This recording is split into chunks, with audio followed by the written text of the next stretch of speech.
This is block D5D6 E5 and E6, which is the very center of your Jacobean Journey quilt. The supplies you will need to stitch this block will be your battleizer, which we've already got hooped up and we've already stitched step 1 onto it.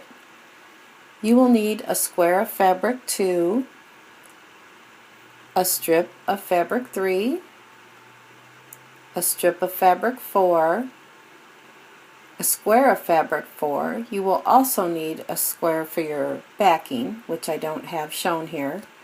You will need thread A with a matching bobbin, thread B with a matching bobbin, thread C with a matching bobbin, and thread D. You will also need wash-away thread. Let's get started stitching our first block. For step 1 for our Jacobean Journey quilt, we will need to stitch our placement stitch onto the battleizer. Here I use a contrasting thread so you could see where the fabrics go. For step 2, we will place a square of fabric 4 right side up over the placement stitches.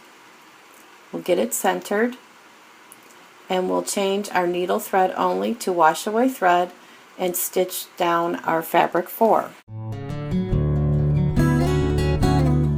This is our tack down stitch from step 2, and we need to trim away the fabric, leaving a scant 1/4 inch around all the outside edges.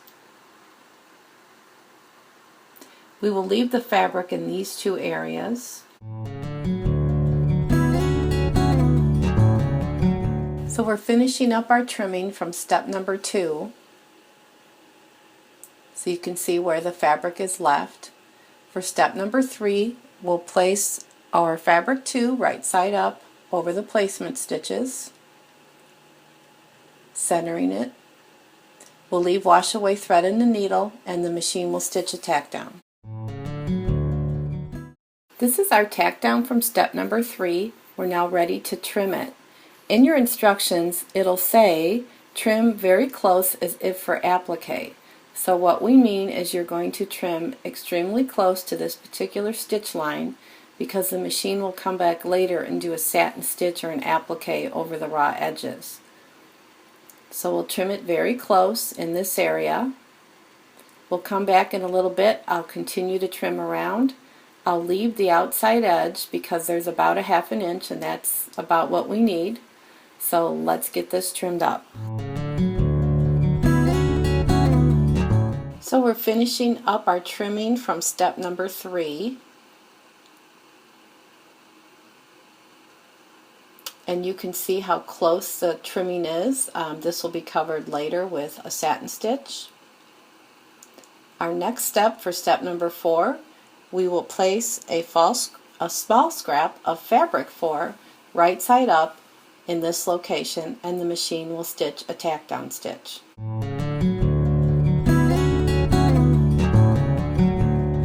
So this is our tack down from step number 4. So we're ready to trim this. Wherever fabric meets fabric, we're going to do a very close trim because it will be covered by satin stitch. So on the inside edges where the fabric is touching the fabric, I'll trim very, very closely. On this edge that's touching battleizer, we're going to leave a small seam allowance, a scant 1/4 inch. And the piece of fabric up at the top is your seam allowance. We're now ready to do step 5. So we will replace our wash-away thread with a neutral thread in the needle, and we're going to take a small scrap of fabric 3 from our 2-inch strip and place it right side to the last piece of fabric we tacked down, with our raw edges even, leaving a small seam allowance, and let the machine stitch the seam. This is our little tiny seam from step 5. We're ready to flip this strip right side up, finger press it. We will leave the same thread in the needle and let the machine stitch a tack down. So this is our little tack down area from our last step, so we will go ahead and trim it off, leaving a scant 1/4 inch seam allowance. For step 7, we will place the strip of fabric 4 right side to the last step, raw edges even. I would go ahead and check your fabric as you seam this and flip it over to make sure it's going to cover that whole area, to make sure your angle's correct. Looks like it will. So with your fabric 4 right side to your fabric 3. So for step number 8, we will flip fabric 4 right side up, smooth it out. I'm just checking to be sure I'm covering the entire area. We'll place it back under the machine and let it stitch the tack down. To trim step number 8, I'm going to trim very close as if for applique, where fabric meets fabric. Where fabric meets battleizer, we'll trim a scant 1/4 inch. And for step number 9, I'll place fabric 3 right side to fabric 4, raw edges even, and stitch the seam. So for step 10, we will flip fabric 3 right side up and smooth out and stitch the tack down stitches. To trim the fabric, we'll trim just a scant 1/4 inch, leaving a 1/2 inch in the seam allowance. For step 11, we'll take another piece of fabric 4, lay it right side to fabric 3, raw edges even, checking to be sure that it will fit. Place it under the machine and stitch the seam. For step 12, we will flip fabric 4 right side up and smooth it out. The machine will stitch the tack down stitches. We're ready to trim fabric 4 from step 12, so we'll trim very close as if for applique, where fabric meets fabric. Leave a scant 1/4 inch where fabric meets battleizer. For step 13, we're going to take a piece of fabric 3, lay it right side to fabric 4, just checking the fit, and stitch the seam. Flip fabric 3 right side up and smooth out. Put it back under the machine and stitch the tack down. So once that's tacked down, we'll trim it again, leaving a scant 1/4 inch seam. And for step 15, we'll take the strip of fabric 4, place it right side to fabric 3, and stitch the seam. Flip fabric 4 right side up and smooth out.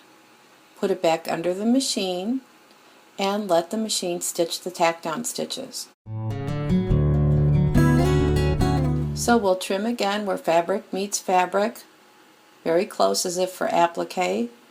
We will trim where fabric meets battleizer, leaving a scant 1/4 inch.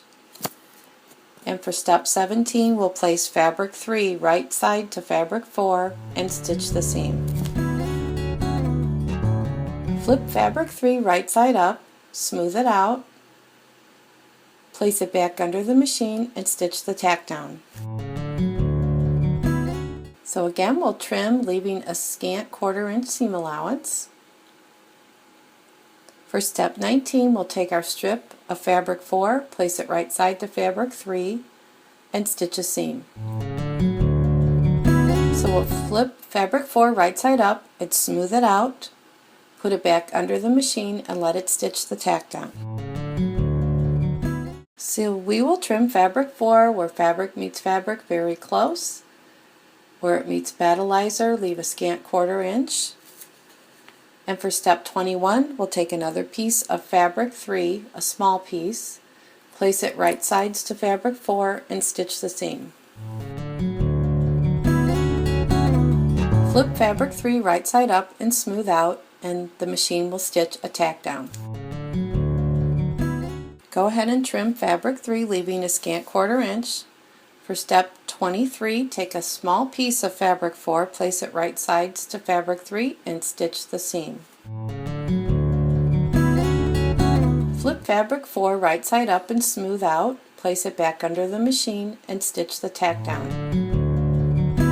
Trim your last piece of fabric, fabric 4, where fabric meets fabric very close as if for applique, And for step 25, you're going to place water-soluble thread in your needle only, and the machine will tack down the edges of the strips that you've just sewn in.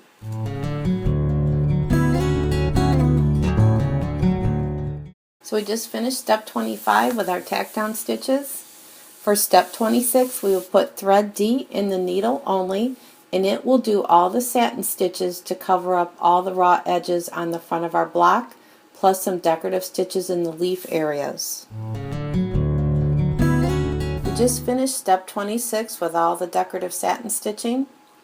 So now we're ready to put the back on. So replace your thread with wash away thread in the needle only. Turn your hoop over and center your backing fabric over your stitching. Turn it back over and put it on the machine and baste on the back.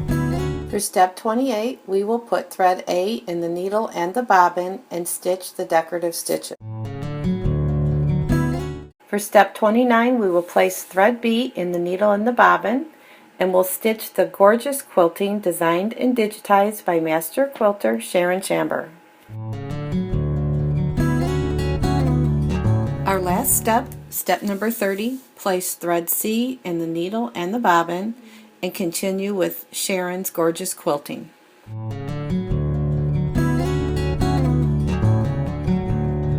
Here's a look at our completed block D5, D6, E5, and E6. Stitch 3 more of these and you will have the center of your Jacobean Journey quilt started.